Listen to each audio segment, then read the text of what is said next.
नमस्कार दोस्तों। आज हम बात करेंगे 5, 6 और 7 तारीख के या 7 दिसंबर 2020 के करंट अफेयर्स की बात करेंगे।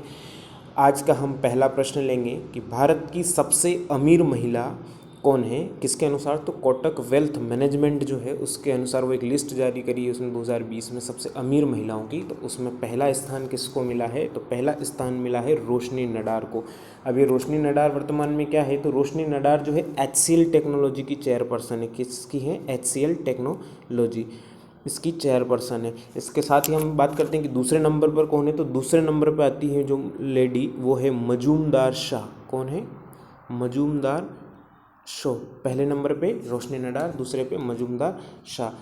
हम बात करते हैं तीसरे प्रश्न की, दूसरे प्रश्न की कि जो भारत ने किस देश को T20, ये क्या लिखा हुआ है T20, भारत ने किस देश को T20 सीरीज़ 2-0 से हराकर जीत ली है। तो अभी T20 सीरीज़ कहाँ चल रही है, तो ऑस्ट्रेलिया में चल रही है। और वहाँ पे पहला और दूसरा मैच, 3 मैचों की श्रृंखला में से 2 मैच भारत ने जीत लिए हैं और ये सीरीज़ अपने नाम कर ली है।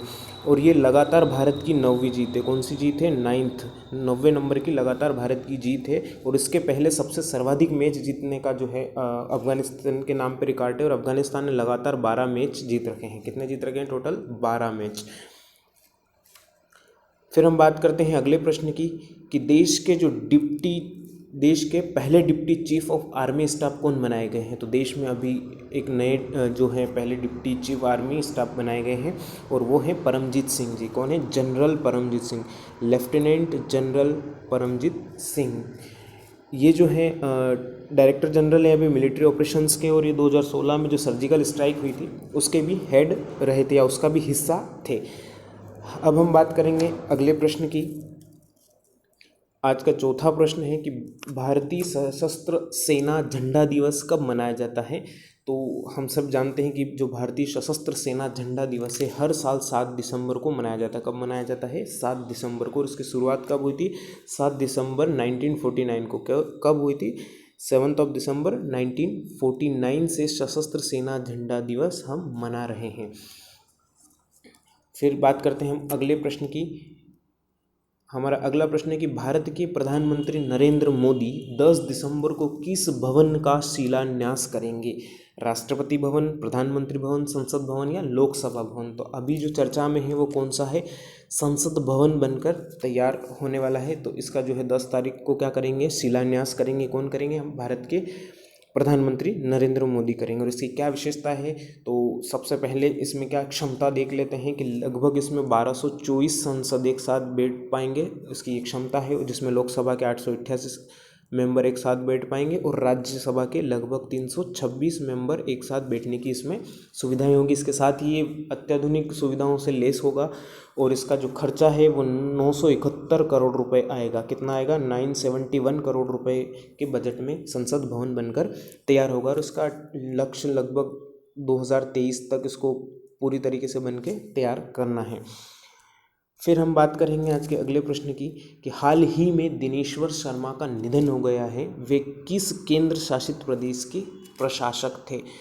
तो जो दिनेश्वर शर्मा है उनका निधन हो गया और वो किस राज्य के या किस केंद्र शासित प्रदेश के प्रशासक थे, तो वे थे लक्षद्वीप के। किसके थे, लक्षद्वीप के प्रशासन थे। और ये 1976 की बैच के IPS के 1976 वाली जो बैच है उसके IPS थे। कौन थे, IPS थे। और किस कैडर के थे, तो ये केरल कैडर से आते हैं। किस कैडर से आते हैं, केरल कैडर से उनका निधन हो गया है। फिर हम बात करेंगे अगले प्रश्न की, किस देश ने पूरी दुनिया पर निगरानी रखने वाला उपग्रह गाओफेन 14 स्थापित किया है। तो वो ऐसा देश कौन सा है, तो वो है चाइना या चीन ऐसा देश है जिसने क्या किया है कि गाओफोन 14 नामक उपग्रह स्थापित किया है, जो क्या करेगा कि पृथ्वी के किसी भी क्षेत्र की बहुत क्लियर तस्वीर या नज़दीक से तस्वीर ले पाएगा। हम बात करेंगे अगले प्रश्न की कि 8वां प्रश्न हमारा है कि 7.4 करोड़ का ग्लोबल टीचर प्राइज़ जीतने वाला भारतीय शिक्षक कौन है। तो ये कारनामा करके दिखाया है हमारे रंजीत सिंह डिसाले, जो महाराष्ट्र के हैं। रंजीत सिंह डिसाले महाराष्ट्र के हैं। इन्होंने क्या किया था कि जो लॉकडाउन है उसके पहले ही इन्होंने अपना कामकाज चालू कर दिया था और QR कोड डिज़ाइन किया था अपने छात्रों के लिए। इन्होंने क्या डिज़ाइन किया था, QR कोड, ताकि ये क्या करें, जो सिलेबस है या जो भी रचनाएं हैं उनको पढ़ पाएँ। अब बात करेंगे हम अगले प्रश्न की। हमारा 9वां प्रश्न है कि हाल ही में RBI द्वारा जो GDP का अनुमान है वो अपग्रेड करके 2020-21 के लिए नई GDP का अनुमान क्या लगाया है। तो पहले कोरोना के कारण अभी जो पहले लगाया था इन्होंने -9.5 लगाया था, लेकिन इसने अपग्रेड करके अपना डाटा -7.5 बताया है। किसने बताया है, RBI ने। फिर हम बात करेंगे अगले प्रश्न की कि किसान आंदोलन के समर्थन में किस राज्य के पूर्व मुख्यमंत्री ने पद्म विभूषण लौटाया है। तो यह है पंजाब के मुख्यमंत्री, और पंजाब के पूर्व मुख्यमंत्री कौन, प्रकाश सिंह बादल। उन्होंने क्या कर दिया है कि अपना जो पद्म विभूषण था ये उन्होंने लौटा दिया है। फिर हम बात करेंगे अगले प्रश्न की कि भारत ने बंगाल के लिए $50 मिलियन ऋण के लिए किस बैंक के साथ समझौता हस्ताक्षर किए हैं। तो भारत ने बंगाल के विकास के लिए ADB के साथ समझौता हस्ताक्षर किए हैं। ADB की बात करें हम तो ADB की जो वो है मुख्यालय वो कहाँ है, मनीला में। मनीला कहाँ आता है, फिलीपींस पे। मनीला किस देश में आता है, तो फिलीपींस में आता है। फिलीपींस में आता है और मनीला में इसका मुख्यालय है। और इसके सदस्य देशों की बात करें तो अभी 68 देश इसके सदस्य देश है। कितने हैं, 68 देश। अब हम बात करेंगे अगले प्रश्न की।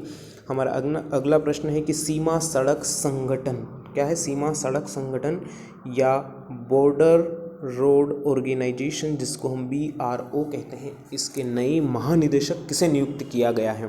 तो जो महानिदेशक है, नए महानिदेशक नियुक्त किया गया है, वो किया गया है लेफ्टिनेंट जनरल राजीव चौधरी जी को। किसको किया गया है, राजीव चौधरी जी को। और इन्होंने किसका स्थान लिया है, तो इन्होंने हरपाल सिंह जी का स्थान लिया। किसका स्थान लिया है, हरपाल सिंह जी का इन्होंने स्थान लिया है।